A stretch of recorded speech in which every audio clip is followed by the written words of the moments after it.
Deus. Queridos, eu desejo saudar-vos com a paz do Senhor, amém? Por favor, fique de pé comigo, abra sua Bíblia no primeiro livro do profeta Samuel. Primeiro livro do profeta Samuel, capítulo de número 2. Primeiro livro de Samuel, capítulo de número 2. Enquanto os irmãos localizam, eu quero tecer os meus agradecimentos nessa noite de domingo. É uma honra para mim estar nessa casa, é uma satisfação. Quero agradecer a Deus por estar aqui e louvar a Jesus pela vida do pastor dessa igreja, o pastor Gabriel, sua esposa, a irmã Thalita, todo o ministério AD Cristão Remanescente, onde eu tenho amigos que o céu me deu. Que Deus continue abençoando o presbítero Jardim Queiroz, que nos antecedeu na direção do culto, a sua esposa, a irmã Liliana. São pessoas que praticamente desde que eu comecei a minha caminhada aí, eles têm caminhado comigo e por vezes me ouvido também. E é uma honra estar dividindo altar com esses homens de Deus, o Patrick, o Marcos, o Abelardo, o David. Deus abençoe o homem de Deus. Deus seja louvado pela sua vida, Agostinho, o Antônio, o Oscar. Sempre uma honra ver o Oscar, meu amigo. Que Deus abençoe em nome de Jesus. Deus seja louvado pela vida de todos, amém?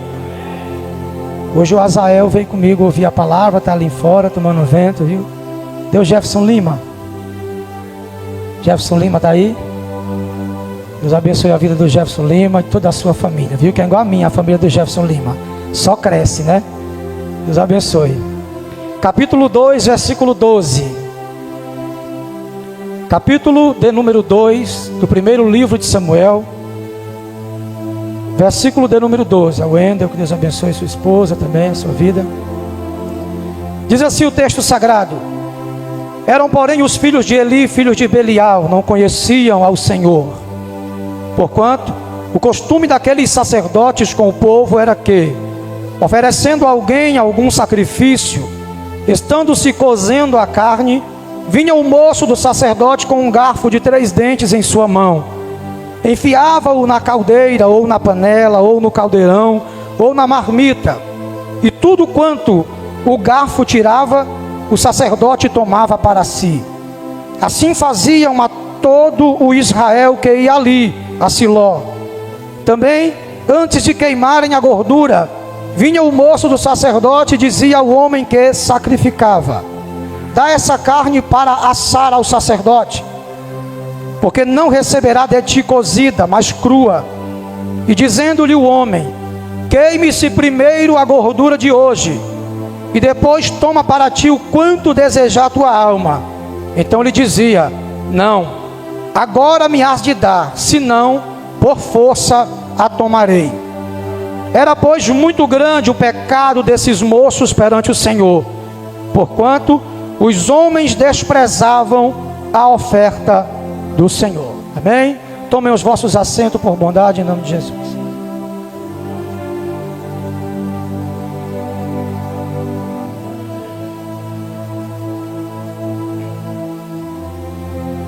Queridos, os pais que tentam incentivar os seus filhos ou motivá-los a se interessarem pelas coisas espirituais, nem sempre são bem-sucedidos. Vou repetir: os pais que tentam motivar os seus filhos a amarem as coisas espirituais, ou a se interessarem por elas, nem sempre são bem-sucedidos. É o caso de Eli e os seus 2 filhos, Ofni e Finéias. Eli percebeu em algum momento de sua caminhada que ele tinha 2 filhos que não prestavam, e o comportamento dos meninos era totalmente contrário ao comportamento do pai. E Eli percebeu em um dado momento que os filhos não tinham os corações inclinados para as coisas santas, não honravam as coisas sagradas, nem faziam caso delas. Mesmo que pesasse sobre a vida deles uma chamada, a mesma de seu pai, porque vindo de uma linhagem levítica, ele é dessa tribo, então é por costume ser levita ou ser sacerdote. Vale a pena dizer aos irmãos que nem todo levita é sacerdote. Os sacerdotes vinham da linhagem de Arão, dos coatitas. Esses a partir dali eram sacerdotes. Os demais eram levitas. Tinham cerca de 8.580 levitas a serviço da obra de Deus, que trabalhavam de dia e de noite no serviço do templo, a fim de fazer com que a obra de Deus evoluísse. E nesse trabalhar da obra, Eli percebe que os filhos não se inclinam de maneira nenhuma para as coisas sagradas. Não gostam, não têm apreço, não sentem interesse, se mostram despretensiosos no que se diz respeito, no que tange a obra. São duros no trabalhar, tem uma cerviz dura para aprender, os ouvidos são agravados. E a gente olhando para a Bíblia Sagrada, a gente vê Deus ordenar a separação de vários levitas, de vários homens. Separa o filho de fulano, o filho de Asaf, o filho de Arão, o filho de Moisés. Em nenhum momento a Bíblia nos diz: separa os filhos de Eli. Eli, ao perceber que seus filhos não tinham um coração voltado para a obra, ele os consagra e os insere na obra, porque talvez eu inserindo-os na obra, eles ganhem gosto. E essa é a visão muitas vezes de muitos pais, que ao criar os seus filhos na igreja, tendem a incentivá-los a gostar da obra, colocando-os para fazer a obra. E é carinhosinho, é bonitinho a gente vê, às vezes, alguns meninos de terno, de gravata, em cima do altar. Na internet a gente vê crianças pregando, crianças louvando, desde muito cedo inseridos na obra, por chamada ou por desejo dos pais. Se não for por chamada, a catástrofe será grande, porque a gente vê que muitas vezes, ao perceber os pais que os filhos não gostam da obra, eles tentam forçá-los a gostar. E é aqui que começa o perigo, porque muitas vezes a gente nem pergunta aos nossos filhos se de fato eles querem servir a Deus. É necessário que a gente olhe para os nossos filhos e perguntem para eles se eles querem se batizar nas águas, se eles querem aceitar Jesus. Há filhos de pastores, de gente que nasceu na fé, que já se batizaram nas águas, estão na igreja até hoje e nunca confessaram o nome de Jesus. Mas dá-se a entender que por ser filho de crente e ter nascido na fé não precisa. Ele já é filho de crente, então não precisa confessar Jesus. Mas precisa. Todos precisam confessar. Você não consegue de maneira nenhuma, e ninguém consegue fazer um filho amar a Deus. Não se consegue fazer alguém amar a Deus. Amar a Deus é algo que parte de um relacionamento particular e íntimo com Deus. O amor a Deus parte das provas, parte das lutas, parte dos problemas enfrentados ministerialmente, de momentos que Deus nos deixa sem ouvir sua voz, sem sentir sua presença, nos coloca em desertos, nos leva para vales, para testar o que existe em nosso coração, nos induzir a clamar pela sua presença, para que assim Deus possa conhecer-nos, saber o que há em nosso coração, se é desejo pela obra de Deus ou não. E muitas vezes os pais fracassam ao querer colocarem à força os filhos para fazerem a obra de Deus. Como eu disse, é bonito ver crianças pregando, crianças louvando, crianças fazendo a obra, salvo por chamada, nada. A catástrofe pode ser gigantesca, porque a gente precisa entender que para se fazer alguém gostar das coisas de Deus e respeitar as coisas sagradas, precisamos ensinar aos nossos filhos que as coisas de Deus são tomadas por força, por esforço, são tomadas porque tem chamado, são tomadas porque deseja, porque anseia, porque quer. Se nós colocamos a obra de Deus na mão de pessoas que não pediram, que não mostram interesse, que não se revelam interessados para fazer a obra, nós vamos colocar a obra de Deus, as ferramentas de Deus, na mão de pessoas que não vão fazer caso da obra de Deus amanhã, vão tratar a obra de Deus como algo que qualquer um faz. Existem pastores por aí, que têm obreiros, membros na igreja, que se esforçam, varrem a igreja, limpam, dão dízimo, dão oferta, e não são consagrados, mas os filhos deles, ainda com 13 anos, já são diáconos, com 14 anos, já são presbíteros, alguns têm 16 anos, já são até pastores, porque é filho dele, aí ele unge com medo de perder. Eli não foi corrigido por Deus, porque não pegou na munheca dos seus filhos e disse: pare de fazer isso, porque ele falou, ele disse: eu ando ouvindo o que o povo fala de vocês, não é boa a fama de vocês, o que vocês estão fazendo é errado. Mas o texto diz que eles não quiseram dar ouvidos a seu pai, porque Deus havia endurecido o coração deles, porque queria matá-los. Quando Deus decide matar um homem, é porque Deus rejeitou o tal. E não adianta, você pode pregar a Bíblia de Gênesis a Apocalipse para ele, se Deus não despertar na mente dele a vontade de se arrepender, não há Bíblia que dê jeito, não há pregação que resolva, não há louvor melancólico que toque a alma do tal, se não houver um despertar de consciência, a mesma que houve no filho pródigo, no capítulo 15, verso 17 de Lucas. E caindo em si, disse: levantar-me-ei e irei ter com meu pai, direi: pai, pequei contra o céu e contra ti, já não sou digno de ser chamado teu filho, trata-me pois agora como um de teus empregados. Ninguém pregou para ele, ninguém disse: você tem que voltar, ninguém disse para ele: já acabou, volta para a casa do teu pai. Não, foi ele sozinho, alimentando porcos com fome no chiqueiro, bateu com a cara no chão e disse: eu tenho que voltar, não posso continuar. Deus tem que despertar a consciência do homem. Se Deus não despertar, ele não se salva. Pode pregar a vida inteira, pode abrir a Bíblia, pode ser teólogo pregando, pode ser exegeta, hermenêutico, mas se ele não tiver o coração posto a se arrepender, não adianta. Não adianta. A Bíblia diz que Deus endureceu porque queria matá-los. Deus queria o quê? Matá-los.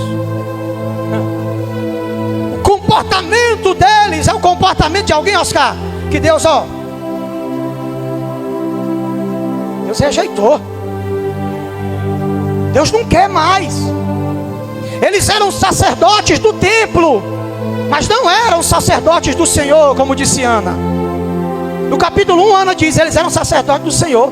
Mas no 12, Samuel diz: eles eram filhos de Belial. Filhos de Belial, o que é? São homens vãos, que bebem, que promovem orgias, que promovem prostituições, que não fazem caso de coisas sagradas. Homens acostumados, tratam coisas sagradas como coisas do mundo. Para ele tanto faz. É o que Jesus disse: não dê aos cães as coisas santas, não lancem pérola aos porcos. Por que ele disse isso? Porque se dar ao cão uma coisa que ser humano come, o cão come como se estivesse comendo ração. Se der pérola a porco, o porco come pérola da mesma jeito que come lavagem. Da mesma maneira que ele come lavagem, ele come pérola. É Deus dizendo: você tem que dar as coisas santas a quem trata coisas santas como sendo coisas santas. Coisas santas são coisas santas, coisas do mundo são coisas do mundo, coisas santificadas são coisas santificadas, coisas profanas são coisas profanas. Mas o que nós temos visto hoje é uma enorme vitrine que está a olho nu, expondo profeta de tudo quanto é jeito, cantor de tudo quanto é jeito, que canta mas não tem presença, que prega mas não tem presença, que prega por dinheiro, canta por dinheiro, faz por fama, faz por holofote, faz por status, faz por visibilidade, mas nunca faz por Deus. Até as almas que se rendem no altar é mérito para ele, é glória para ele. Os filhos de Eli foram inseridos porque ele viu, não vão prestar.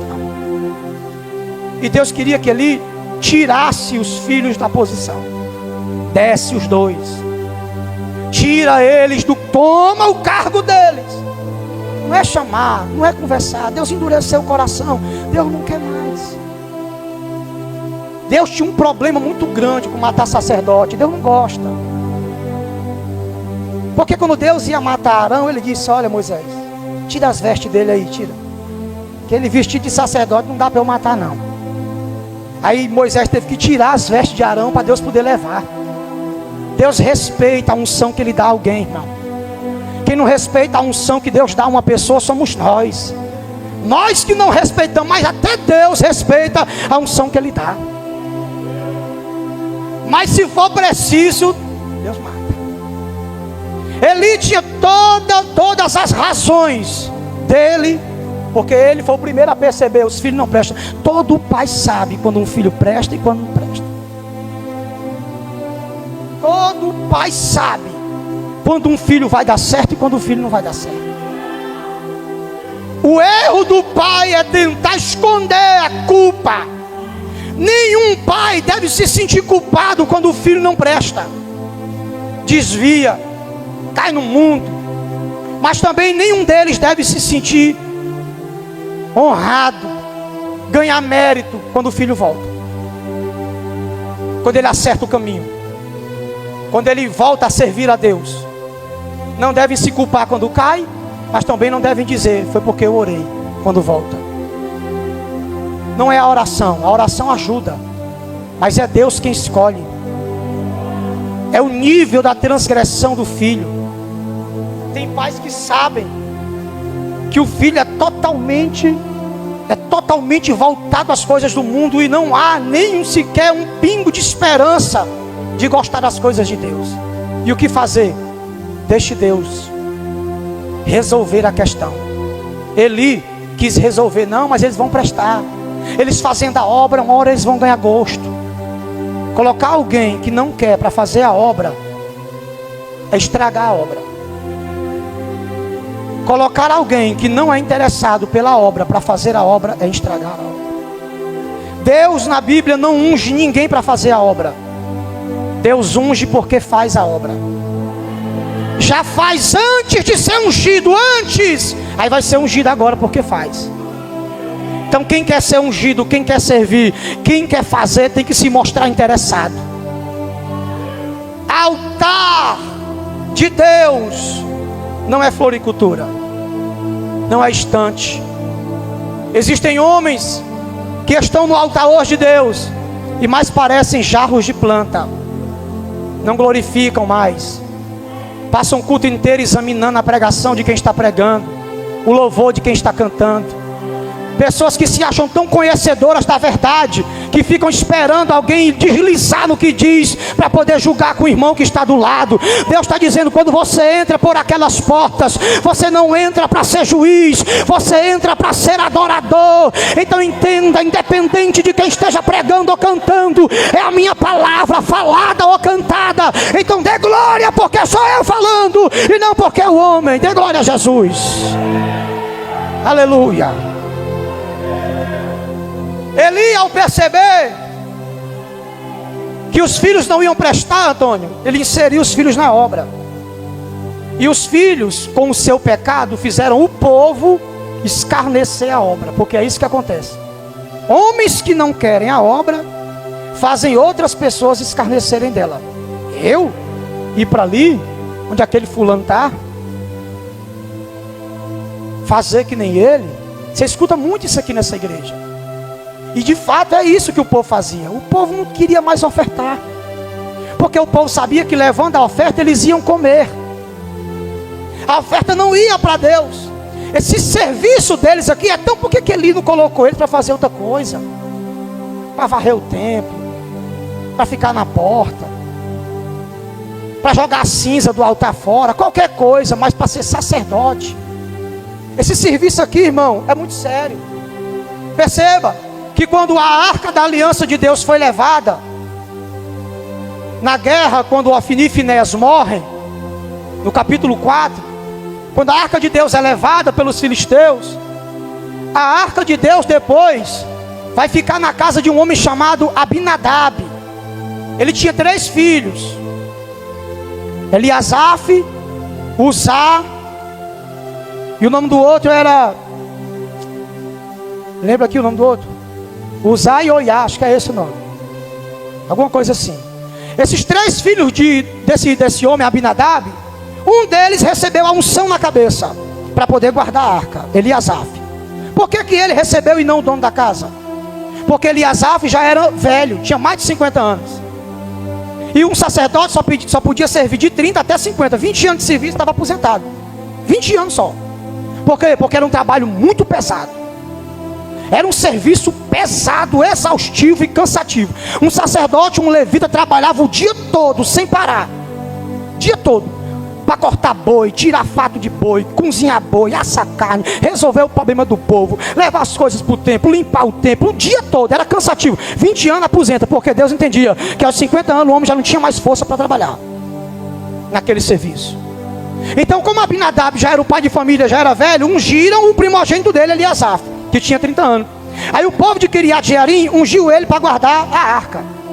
Presta atenção, eles não eram consagrados para guardar a arca, nem eram responsáveis por isso.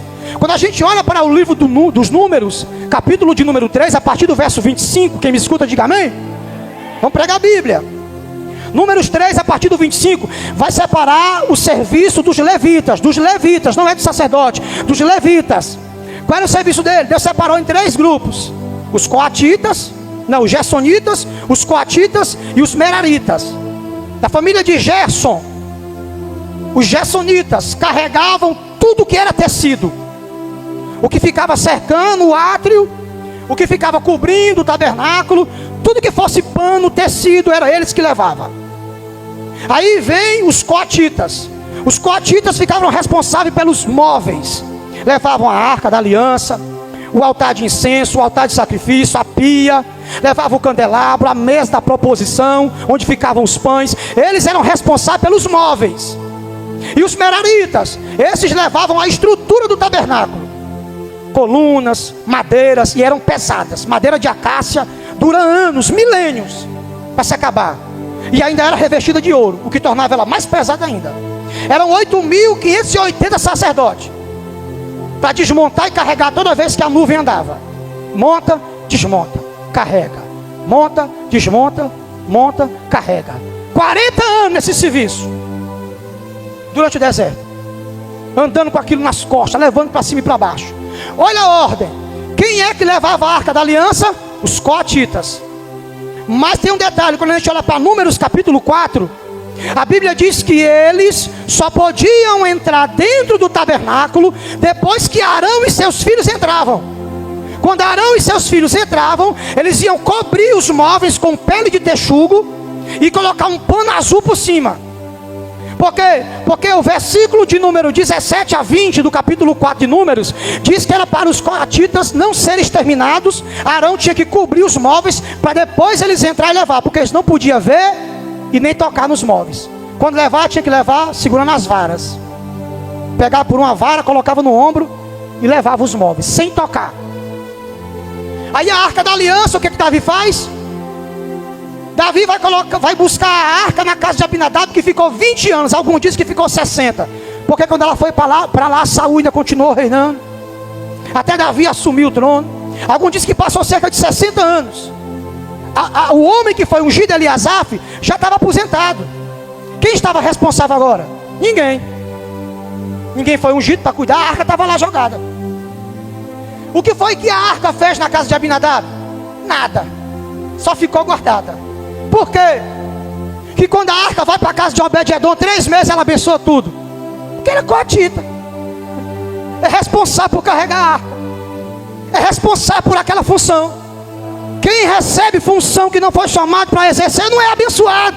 não cresce, não evolui, não prospera. Mas quem faz o que Deus mandou fazer, cresce, evolui, prospera. Tem gente que é cantor e está pregando. Tem gente que é pregador e está cantando. Tem gente que é diácono e é presbítero. Tem gente que é presbítero e é pastor. Tem gente que foi chamado para servir e está dirigindo igreja. Por que alguém, um servo de Deus, faz a obra e não prospera?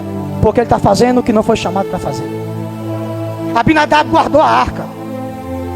Guardou, não aconteceu nada. Porque a arca de Deus só abençoa, a presença de Deus só abençoa quem a respeita e a reverencia.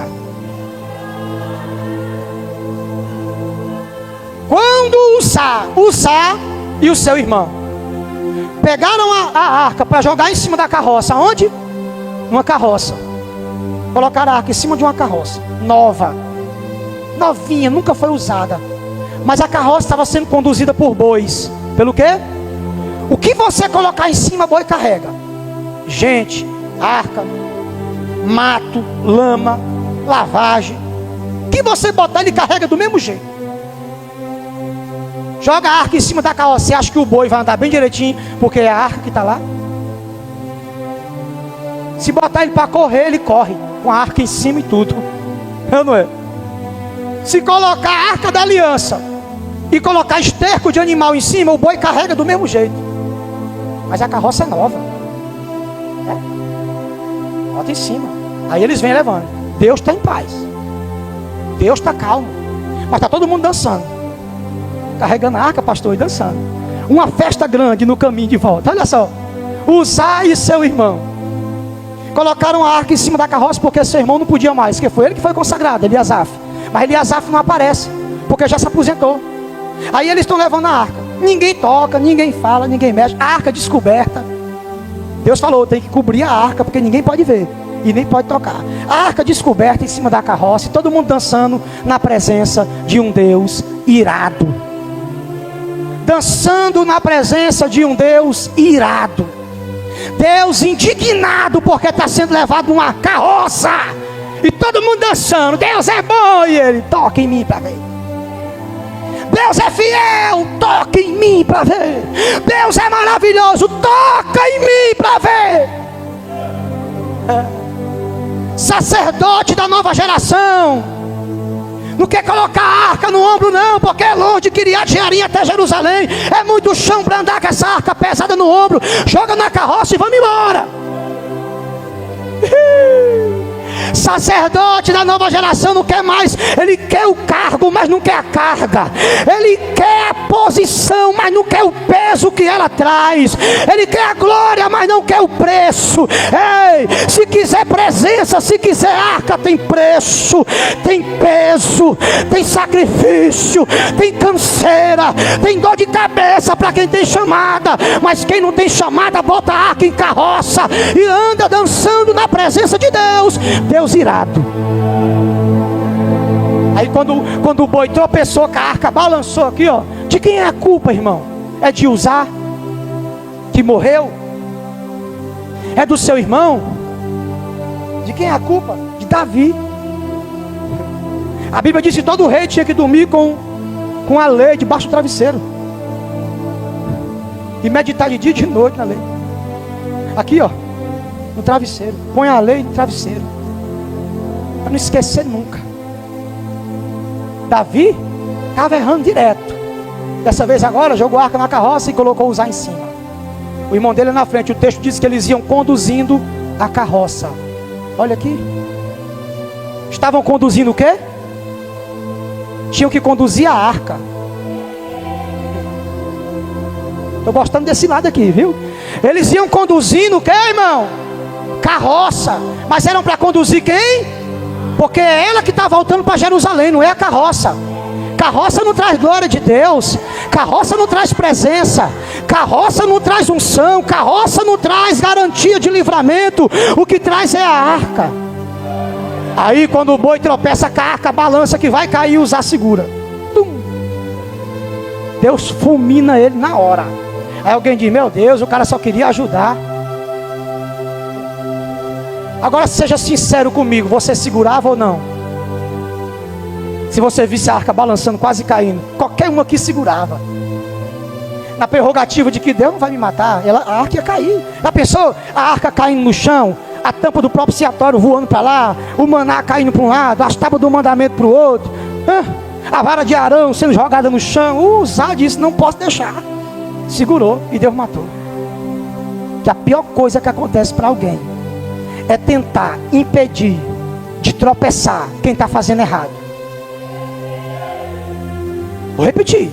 A pior coisa que alguém faz, e é perigosa, é tentar segurar quem está quase caindo porque está fazendo errado, e ele sabe que está errado. O Sai da família de Levita, ele sabe que arca é em ombro, arca não é em carroça, mas vamos levar na carroça só hoje, né?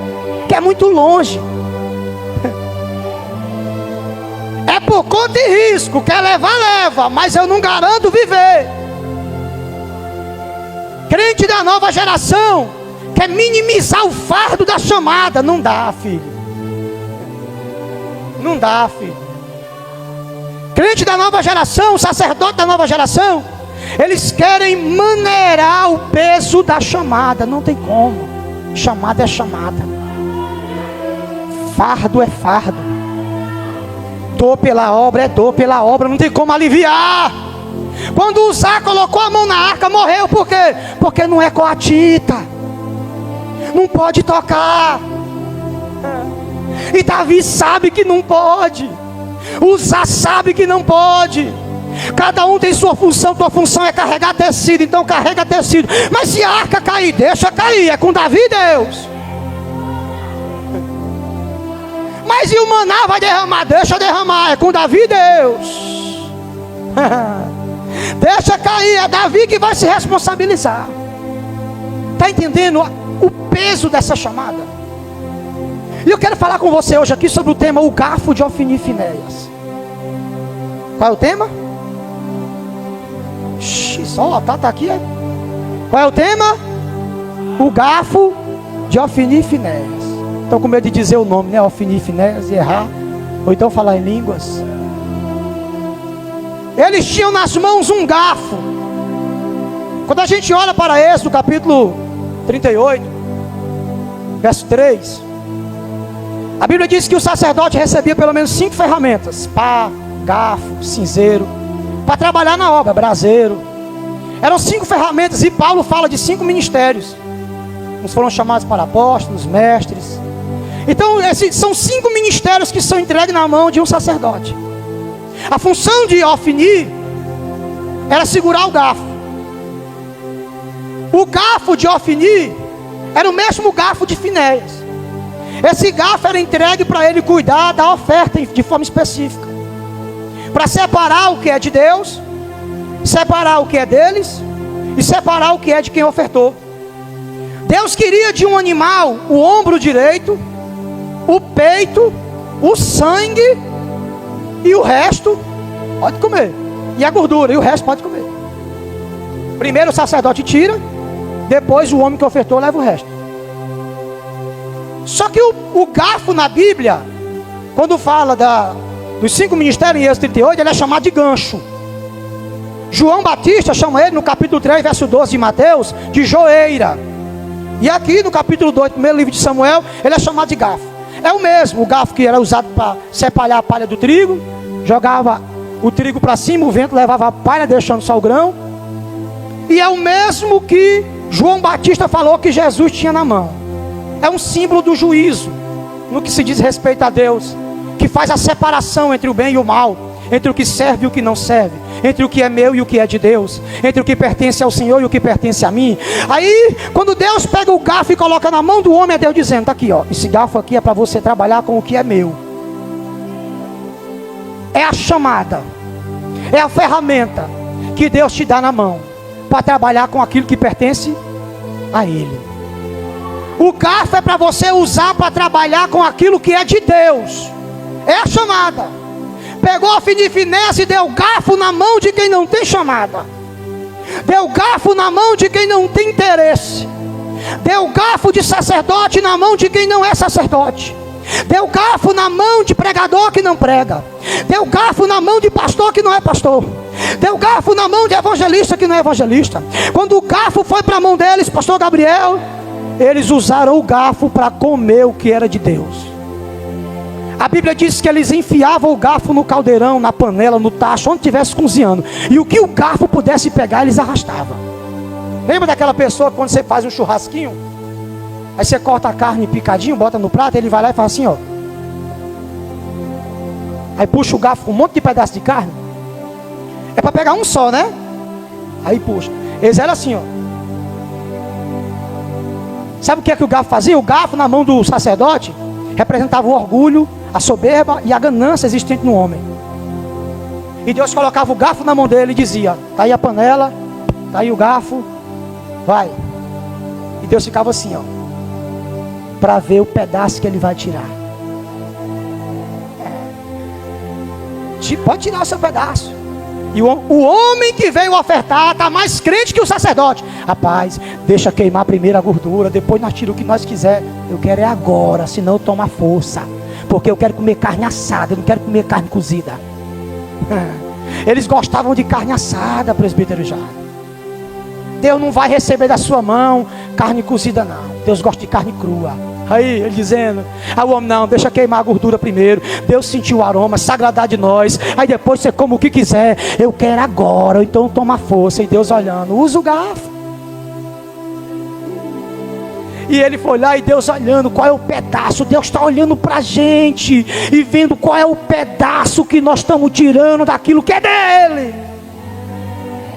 Quando você recebe seu salário, Deus fica olhando, tira um pedaço.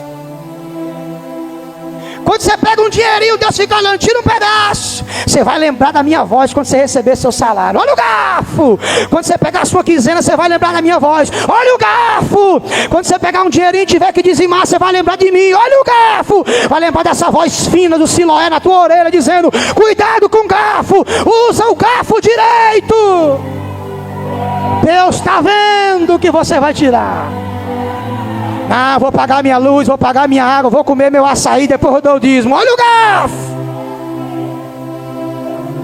Vou resolver minhas coisas, o que sobrar eu tiro. Olha o garfo. Vou primeiro pagar minha luz, depois eu tiro o dízimo. Olha o garfo. Vou resolver minhas coisas, comer meu açaí lá no Edu, depois eu tiro. Olha o garfo. Antônio, Deus ficava olhando para os sacerdotes na hora da oferta. O peito é meu. O ombro é meu. Vou ficar com o que aqui, Deus? A coxa? O peito esquerdo? Ai não, eu quero é o seu, Senhor. Pegue. Pode pegar. Tem gente que tem o seu, mas quer o de Deus. Quando Ananias e Safira pegaram o dinheiro, eles disseram: é muito, né? Pra gente dar esse monte de dinheiro na mão de um pescador velho, que nunca viu dinheiro na vida, a gente vai dar esse monte de dinheiro a ele. Pedro não sabe nem o que é dinheiro, rapaz. Vamos dar só uma banda aqui, vamos dizer que a gente vendeu só por isso. Olha o garfo. Olha o garfo, cuidado com o garfo. Foram lá, meteram o garfo e quando foi depois, morreram. Tem gente que está morta espiritualmente na igreja, porque não está sabendo usar o garfo. O garfo é a sua chamada. O garfo é o seu ministério. O garfo é o que Deus confiou na sua mão. O garfo é o que Deus te deu para trabalhar para Ele.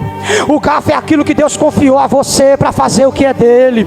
O garfo é o teu ministério. O garfo é a tua chamada. O garfo representa na Bíblia o ministério pastoral, o ministério de líder, líder de jovem, líder de senhora, líderes de departamento, líderes de igreja, pessoas que têm desejo de liderar, líderes de família. Você é o líder da sua casa. O pastor lá é você. A liderança lá é você. Como você está usando o garfo? Em benefício da sua família ou contra a sua família? Você está usando o garfo para beneficiar a obra ou está usando o garfo para se beneficiar? Sabe qual é o problema aqui? É que o garfo está na mão de quem não tem interesse pela obra. O garfo está na mão de alguém que desconsidera tudo que tange a obra, tudo que tange as coisas espirituais. Agora dê o garfo na mão de alguém que ama a obra de Deus e você vai ver acontecer. Dê o garfo na mão de alguém que ama Jesus, que chora no louvor, que chora na palavra, que sente o coração arder quando escuta a mensagem, que sorri quando alguém está pregando, que não importa quem prega, não importa quem canta. Pode ser cantor famoso, pregador que não é famoso, pode ser o que for para ele. Se é Bíblia é Deus, se é louvor é Deus, se é culto tem Deus. Ele não me importa, o garfo é dele, é para a obra dele, eu uso em benefício dele. Aleluia, aleluia. Estamos em meio a uma geração que está usando o garfo em benefício próprio, o dom em benefício próprio, a chamada em benefício próprio. Está na vitrine, escolha o profeta que você quiser. Por que que hoje homens bíblicos mal pregam? Por que que homens que amam pregar a palavra pouco pregam? Por que que homens que amam a exposição bíblica pouco estão nas visibilidades? Porque o povo gosta de quem usa o garfo para comer carne assada. Porque o povo está gostando de carne assada e não de carne cozida. A única carne assada que Deus comia, Ele não deixava nada, Ele lambia até o altar, que era o holocausto. Deus não dá carne assada para ninguém que está aqui. Deus não dá carne assada para mim. Ou você come cozida depois que eu queimar a gordura, ou vai ficar sem comer. Eu quero é assada. Pegue. O que é comer carne assada, pastor? É acelerar, é ir na frente, é fazer do seu jeito. Irmão, sacerdote, quem tem chamada não faz nada do jeito que quer, não. Quem tem chamada só caminha de acordo com a nuvem. Quem tem chamada vai de acordo com a ordem. Mas tem gente que tem chamada que parece que vive do jeito que quer, da maneira que quer, quando quer, da forma que quer, faz o que quer, da forma que quer, e diz: Deus entende. Eu não entendo nada. O que está escrito, ou faz do jeito que está escrito, ou não venha com esse papo furado de Deus entende. Eu não entendo quem ora deitado. Eu não entendo quem sente dor nas pernas e não vem para o culto. Eu não entendo quem trabalha o dia inteiro em pé e na hora do culto diz que está cansado. Eu não entendo quem pede porta de emprego e depois fecha a porta da igreja. Eu não entendo quem me pede trabalho e depois usa o trabalho como prerrogativa para não fazer a obra. Eu não entendo quem sai da igreja para trabalhar, esfria na fé e desiste. Eu não entendo com a pessoa que eu abençoo a conta bancária dele, abençoa a mesa dele, abençoa a família dele, e quando ele está abençoado, ele larga a Bíblia, sai do joelho, sai dos cotovelos, deixa de buscar. Eu não entendo. Eu sei que não dá para dar glória, mas eu vou continuar. Olhe para o seu irmão e diga a ele: faça o que você foi chamado. Deixa cair a arca. Se a arca for cair, deixa cair. Pior coisa que alguém faz é tentar segurar na mão de quem está querendo cair. Vai ali, continua passando a mão. Continua ali inserindo eles na obra para eles ganhar gosto. Obra de Deus não é campo de treinamento de seu ninguém. Não é. Obra de Deus é para treinado.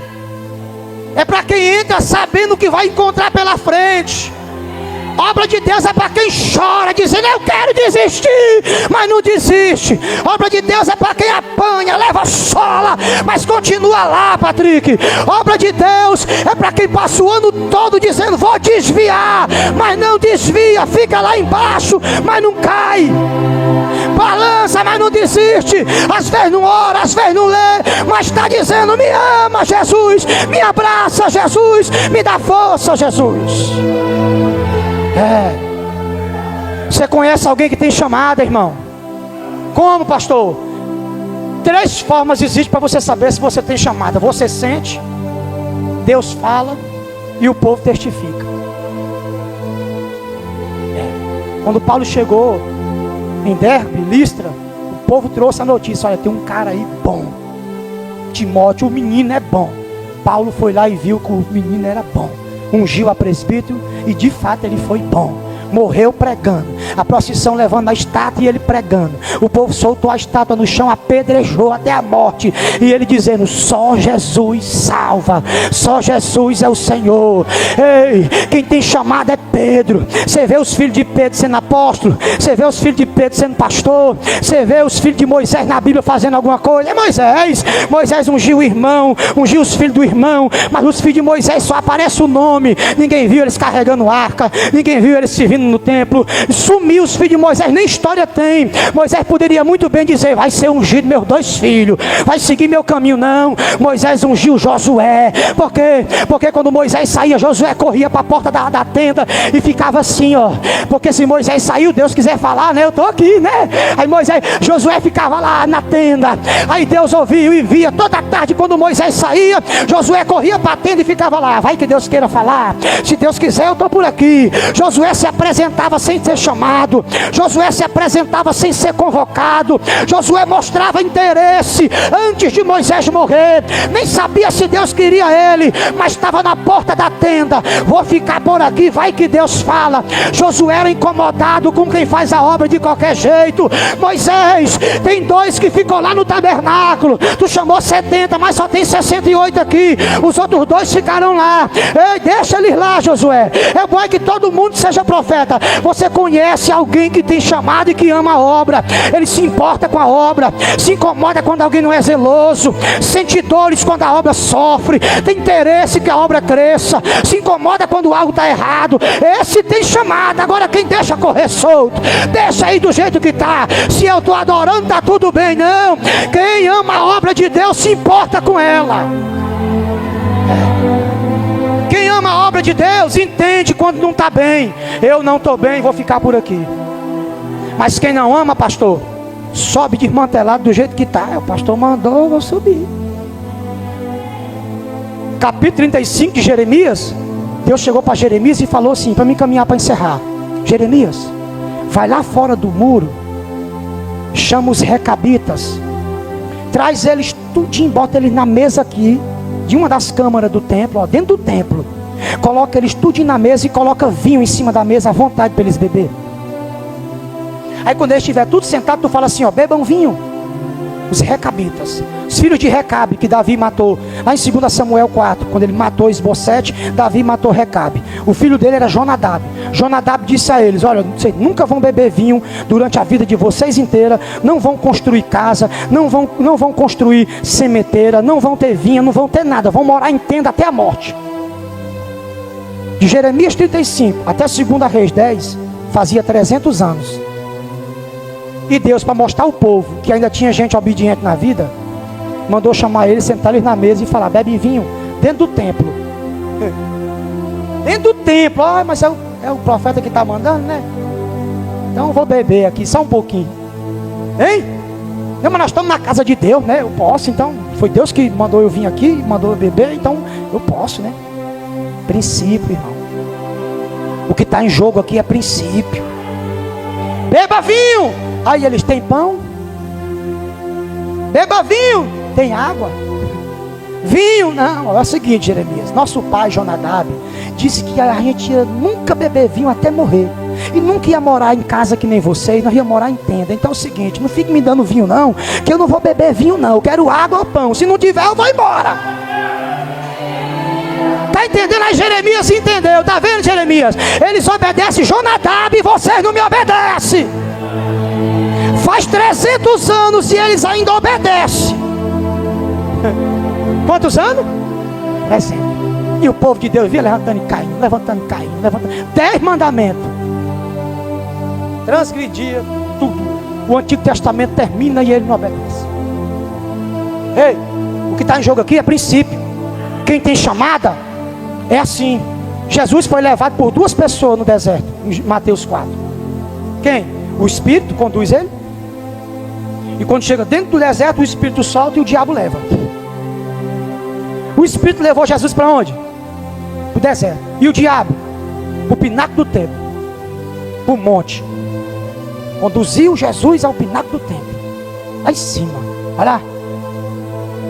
O Espírito de Deus levou para o deserto. Para onde? Sadraque, Mesaque e Abidnego foi para onde? Daniel foi para onde? Cova de leão. Jeremias foi para onde? Dentro de uma cisterna. José, cisterna. O povo de Israel, deserto. Aí o diabo pegou Jesus. Se eu levar ele para a fornalha, ele vai ser livre lá dentro. Se eu colocar na cova, os leões não vão comer o homem. Deus não vai deixar. Se eu colocar ele dentro de uma cisterna, a lama não vai cobrir ele, que não cobriu Jeremias. Se eu colocar ele numa arena para o povo aplaudir ele sendo comido por leão, enrolado com couro de animal, ninguém vai comer, porque os leões vão jejuar que não vão comer ele. O que eu vou fazer? Vou botar ele lá em cima. Porque eu levei Davi para o vale da sombra da morte e Deus estava com ele lá. Eu levei Davi para o adultério e Deus livrou ele lá. Eu levei os homens para o deserto, coloquei eles em fornalha, coloquei eles em forca, coloquei eles em prisão de segurança máxima. Anjos foram livrados. Aí o diabo agora diz o quê? Eu não vou levar eles para a escassez, porque o Deus deles livra eles lá. Vou colocá-los em lugares altos para eles cair. Lugar alto é lugar de queda. É por isso que Deus só te leva para lugar baixo. É vale, é deserto, é prova, é luta. É Deus dizendo, fica aí embaixo, porque daí de baixo tu vai para cima. Mas quem vai para cima termina embaixo. Termina embaixo. Deus só te coloca em cima depois de te dar um deserto. Deus só te coloca em cima depois de te dar um vale.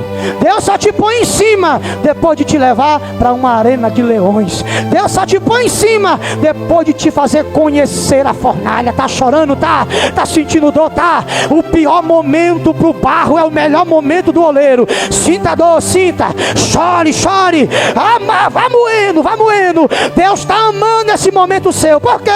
Porque é aí que Deus vai lhe conhecer. É nas lágrimas, é na dor, é no sofrimento. Mas depois de todas essas coisas, tem uma grande honra de Deus esperando você. Suporte, aguente, use o garfo direitinho, suporte a sua chamada, vá direitinho usando o garfo. Não pegue a melhor parte, deixa a melhor parte para Deus, e Deus vai olhar a sua humildade, vai olhar que você honra e vai lhe exaltar. Vai lhe exaltar. Fica de pé comigo. Eita, estou sentindo a graça de Deus. Ei, estou sentindo a presença de Deus.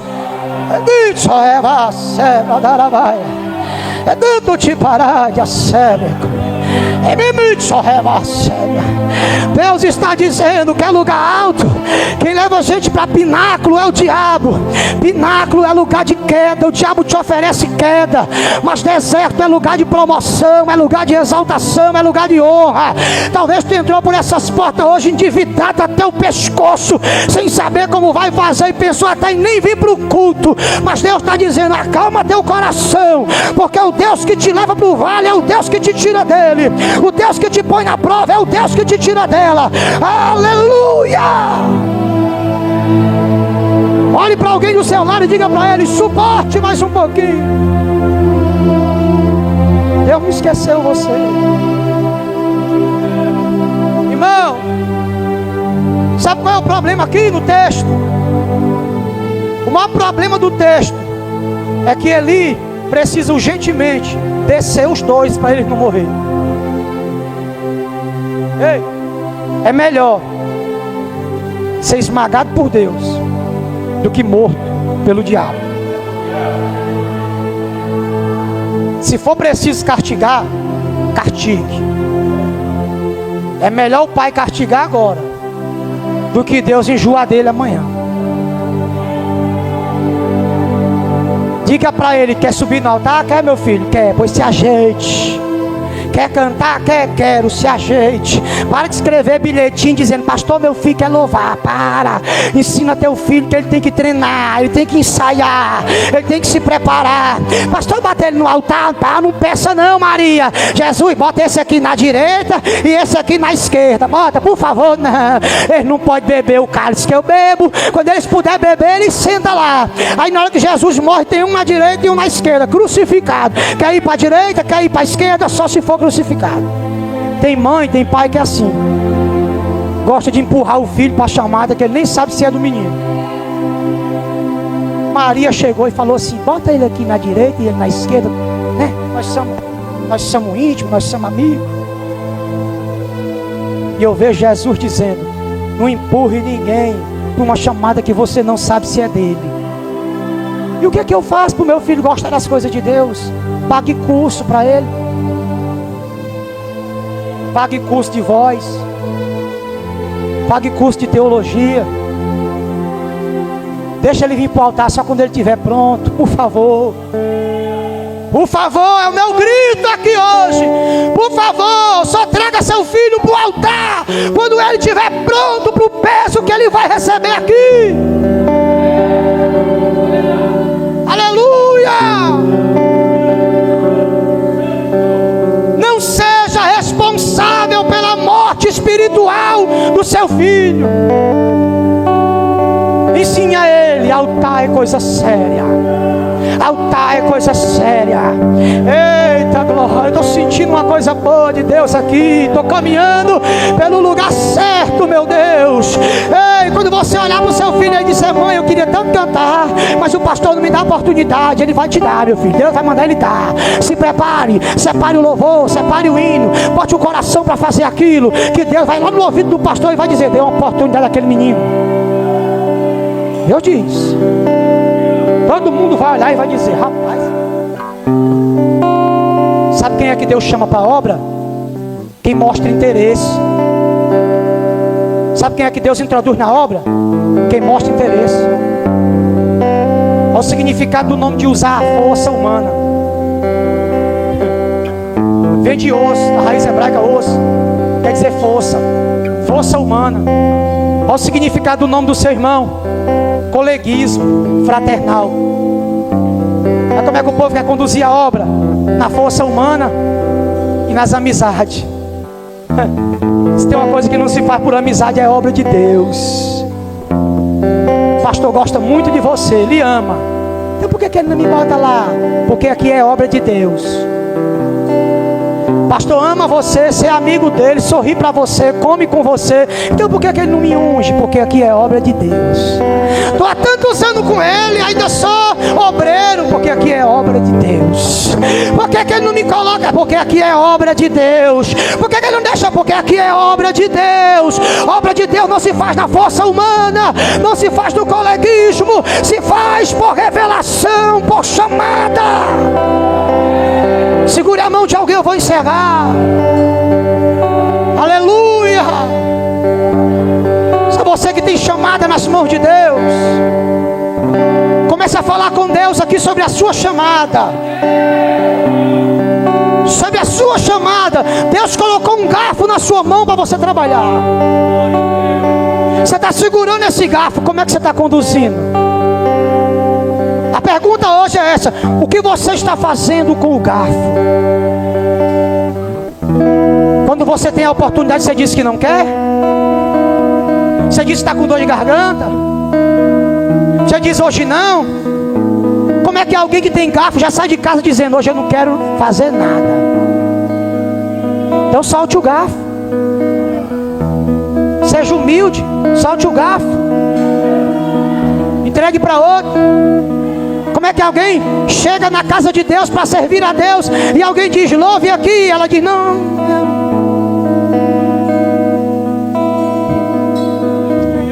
Como é que alguém chega e diz para ele assim: adore, não adora? Já sai de casa dizendo: vou ficar só calado no culto hoje. Só calado?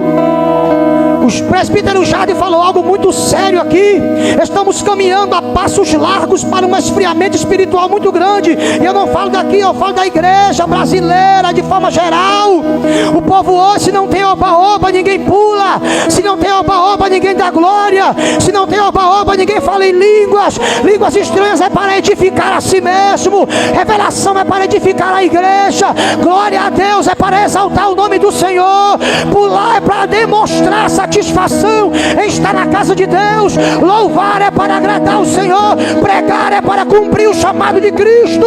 Promover avivamento é para cumprir a obra de Deus. Então, por favor, só você que está sentindo essa presença, levante uma de suas mãos para cima, abra sua boca, venha comigo adorando a Jesus.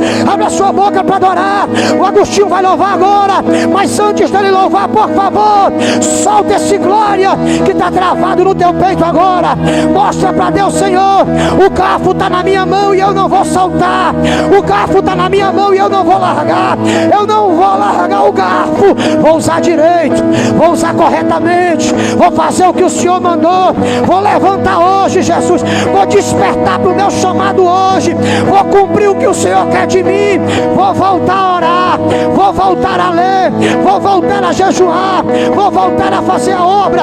Vou dizer ao pastor: conte comigo, eu estou disponível, eu estou aqui para servir, para fazer a obra. Conte comigo, conte comigo, conte comigo. Cadê aqueles com quem Deus pode contar? Onde está a geração que Deus pode contar com ela? Cadê você? Cadê você que, se Deus disser eu vou te usar, você vai? Cadê você que vai dizer igual Isaías: eis-me aqui, Senhor, me usa, me usa, usa a minha vida, usa a minha alma, me usa hoje aqui. Você que anda falando com Deus e Deus não fala com você, se preocupe. Esteja preocupado. Se você anda falando com Deus e Deus não fala com você, se preocupe. Cuidado para não estar dançando na presença de um Deus irado.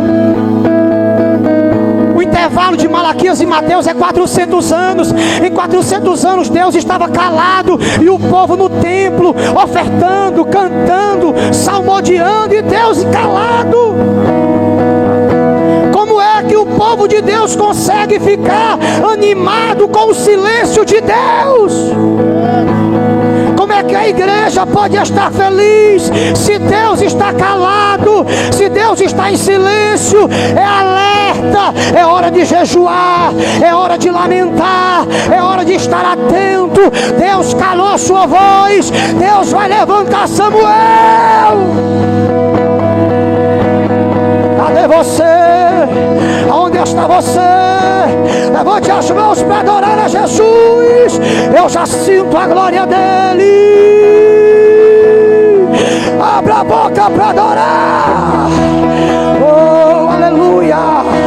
Deixa Deus te renovar. Deixa Deus encher tua vida.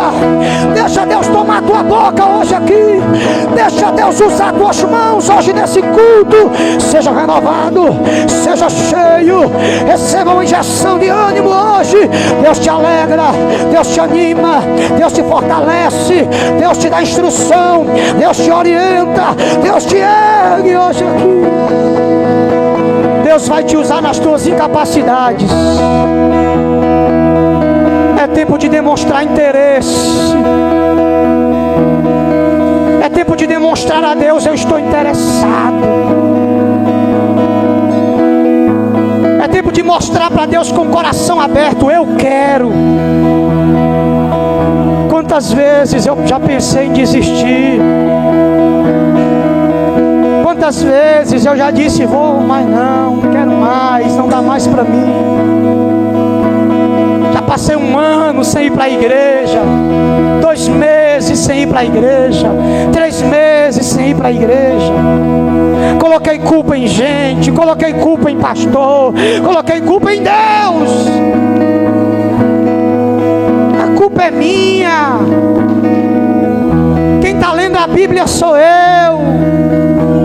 É eu quem tenho que entender que esse negócio de frieza que vai e que vem é coisa de quem tem chamada. Esse desânimo na segunda-feira é coisa de quem tem chamada. Essas vontades de não vir para a igreja é coisa de quem tem chamada.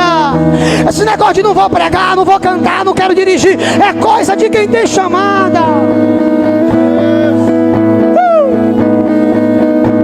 Tem alguém sentindo o que eu estou sentindo aqui ou é só eu? Esse negócio de você ficar planejando uma forma de se ausentar, de se isolar, é coisa de quem tem chamada. De quem tem chamada. Se você, nesse ano de 2025, passou o ano todo sentindo o peso da obra, o peso da chamada, a cobrança, as coisas vindo, a obrigação, as obrigações, pensou em não fazer mais nada, abrir mão de tudo, deixar tudo para trás, largar o garfo, é Deus dizendo: não larga, isso é coisa de quem tem chamada.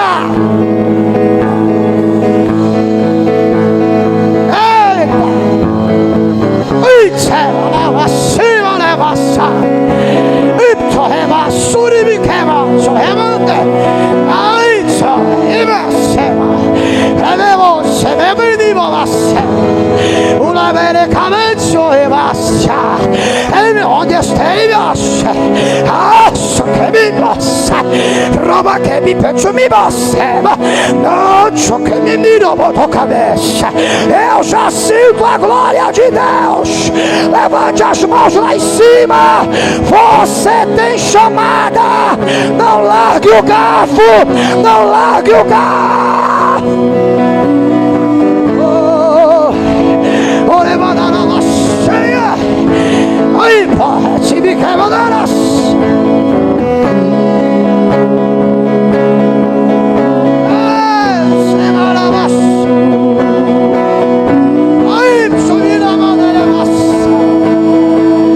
Tem uma glória entrando pelas portas dessa igreja. Eu sei que eu estou na Assembleia de Deus, e a Assembleia de Deus ainda faz barulho, a Assembleia de Deus ainda fala em línguas, a Assembleia de Deus ainda pula, a Assembleia de Deus ainda dá glória. Então enche a casa, ó Espírito, sopra, sopra, sopra.